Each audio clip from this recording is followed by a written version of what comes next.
Kami, calon guru penggerak Angkatan 9, akan melakukan demonstrasi kontekstual modul 2.3, coaching dalam supervisi akademik, terdiri dari pengamat atau observer, coach, dan juga coaching.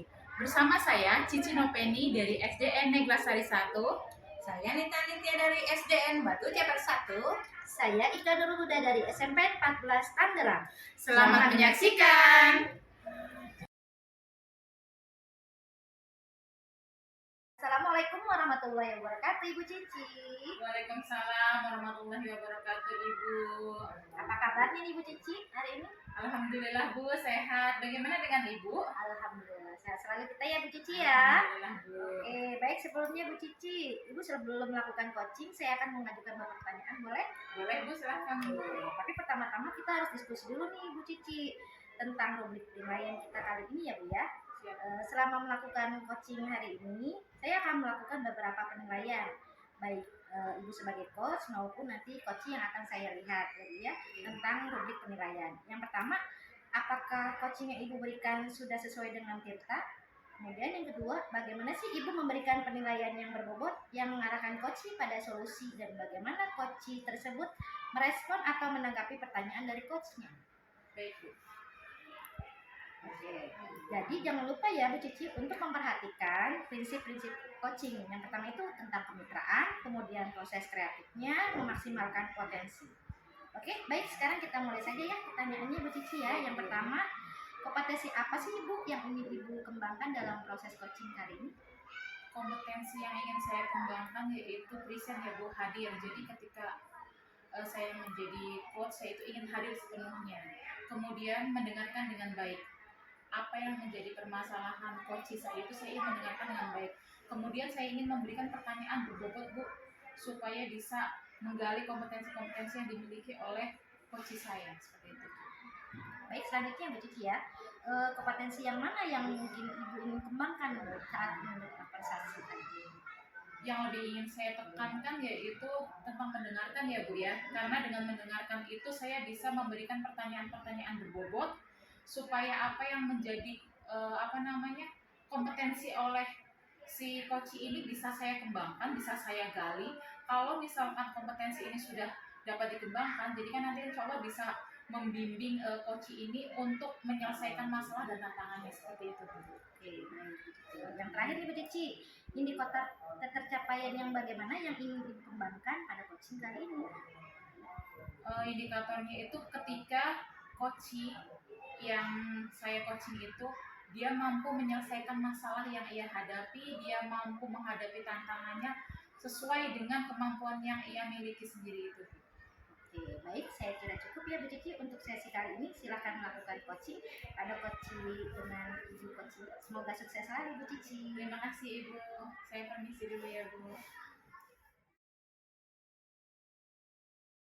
Assalamualaikum, selamat pagi Bu Nita. Waalaikumsalam Bu Cici.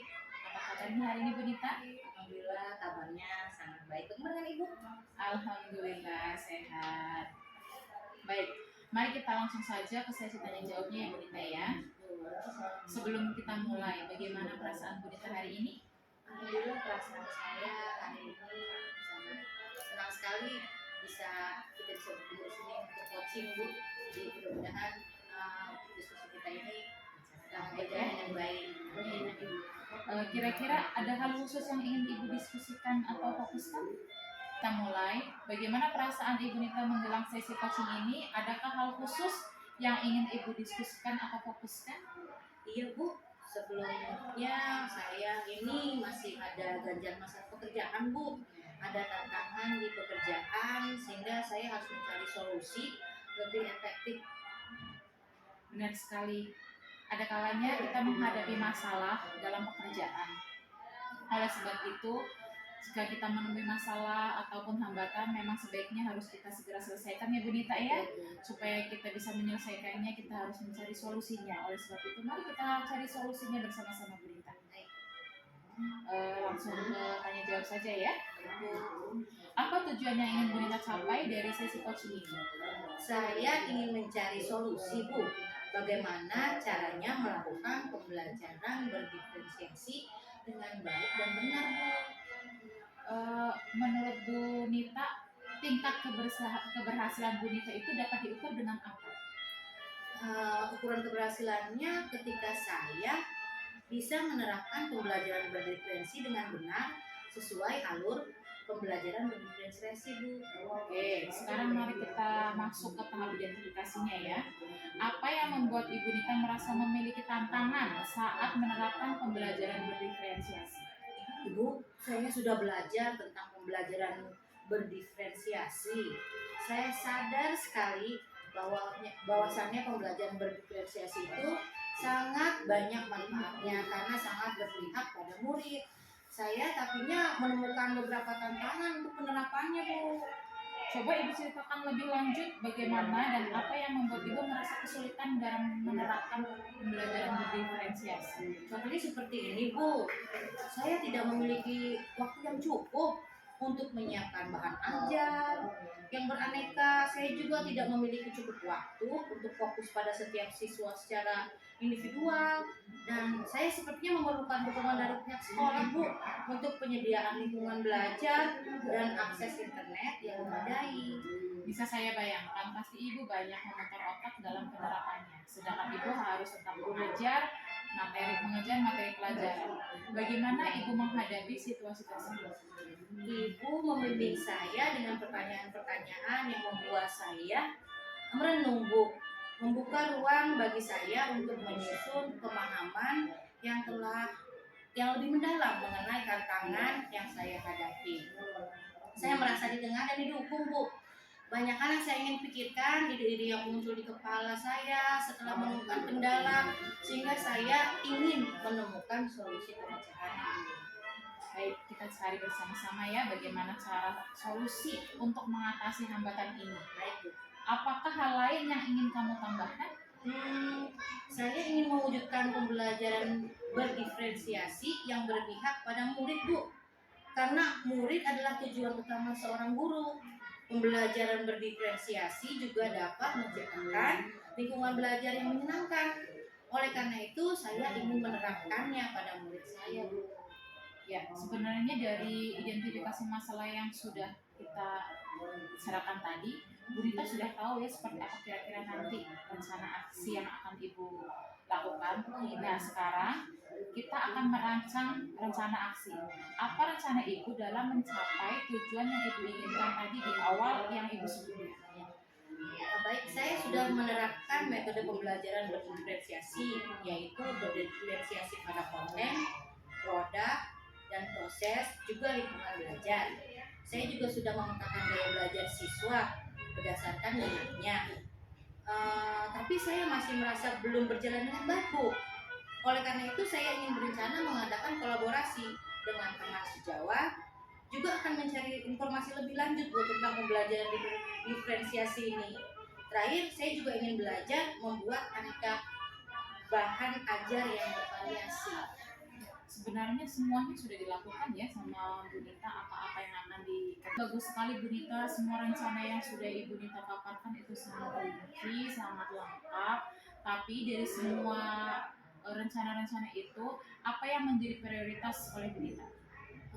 Prioritas saya tetap mengacu pada kebutuhan murid dan pembelajaran yang menyenangkan bagi murid. Strategi apa yang akan Bu Nita lakukan untuk mencapai tujuan Bu Nita? Sepertinya saya akan mencari referensi dulu, Bu.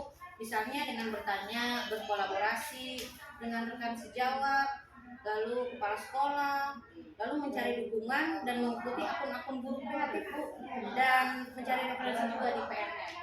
Ya, itu adalah langkah-langkah yang sudah sangat baik. Rencana aksinya juga sudah terstruktur dan fokus, akan membantu Ibu mengatasi tantangan presentasi dengan lebih efektif. Baik ya, sekarang kita mari masuk ke tahap tanggung jawab. Apa komitmen Ibu terhadap rencana aksi yang sudah Ibu buat? Saya berkomitmen untuk memberikan pembelajaran berdiferensiasi yang berpihak pada murid dan sesuai kebutuhan murid. Juga menjadikan saat-saat pembelajaran menjadi saat yang menyenangkan bagi murid. Baik, kira-kira siapa dan apa saja yang bisa membantu Bu Nita supaya Bu Nita tetap komitmen dengan apa yang sudah diinginkan sama Bu Nita? Saya akan minta dukungan kepala sekolah, Bu, rekan sejawat untuk kolaborasinya, dan tentunya orang tua murid untuk dukungannya. Lalu bagaimana dengan tindak lanjut dari kegiatan coaching? Baik, tindak lanjutnya saya akan terus mencari informasi dan pengetahuan tentang pembelajaran berdiferensiasi, Bu. Saya akan mencari feedback dari teman sejawat dan terus meningkatkan kemampuan saya. Kegiatan ini tentunya tidak menjadi fokus sementara, Bu, saya inginnya. Tapi harapan saya juga merupakan sebuah perjalanan berkelanjutan menuju pengembangan diri dalam pengajaran.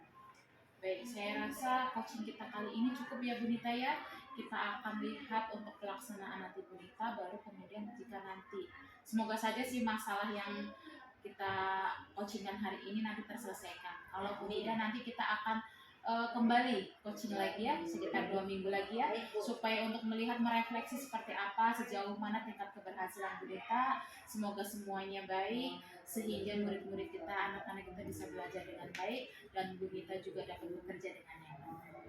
Baik, Bu, terima kasih atas waktunya, Bu. Sama-sama Bu Nita. Assalamualaikum. Waalaikumsalam. Assalamualaikum warahmatullahi wabarakatuh, Ibu Cici. Waalaikumsalam warahmatullahi wabarakatuh, Ibu. Oke, baik, tadi Ibu sudah melakukan coaching ya, Bu ya? Dengan coachingnya Ibu Nita ya, Bu ya? Betul, Bu, betul. Oke. Alhamdulillah sudah saya laksanakan, Bu. Alhamdulillah. Saya akan mengajukan beberapa pertanyaan, Bu Cici. Apa yang sudah Ibu lakukan saat coaching terhadap indikator ketercapaian yang Ibu inginkan? Baik, saya tadi sudah melakukan coaching dengan alur Tirta dengan menanyakan tujuan, rencana aksi, dan tanggung jawab, sehingga alur tersebut bisa menuntut coaching menceritakan permasalahan dan menemukan solusi yang ia gali sendiri dengan bantuan-bantuan pertanyaan bobot yang saya berikan ya, Bu. Tadi Ibu Cici, tadi selama saya mengikuti coachingnya Ibu dan Ibu Nita sebagai observer juga ya, saya sudah merasa bahwa coaching itu sudah cukup baik, Bu. Alhamdulillah. Beberapa catatan selama observasi saat coaching. Yang pertama, Ibu sudah melakukan coaching dengan alur Tirta. Pertanyaannya Ibu juga sudah membimbing, sudah mengarahkan coaching untuk menggali solusinya terhadap permasalahannya. Dan yang kedua, Ibu juga sudah melakukan coaching dengan berpegang pada prinsip coachingnya dengan jawabannya ya, Bu ya. Sudah lengkap ya, Bu ya. Alhamdulillah. Alhamdulillah. Pertanyaan penutup, Ibu Cici, kompetensi apa yang Ibu ingin kembangkan setelah melakukan coaching tadi? Saya ingin lebih menggali dan belajar lagi tentang pertanyaan-pertanyaan yang dapat menuntun coaching, karena sebenarnya mungkin untuk mendengarkan itu bisa dilakukan ya, Bu ya, tapi untuk membuat pertanyaan-pertanyaan yang bisa menggali kompetensi yang dimiliki oleh coach itu yang saya pikir masih berat gitu, Bu. Terkadang kita dalam memberikan pertanyaan itu tujuannya sudah jelas, tapi mungkin si coachingnya itu masih belum mudeng. Jadi saya itu ingin meningkatkan kemampuan bertanya saya dalam menggali kemampuan si coach tersebut. Semoga lebih baik ya, Bu ya.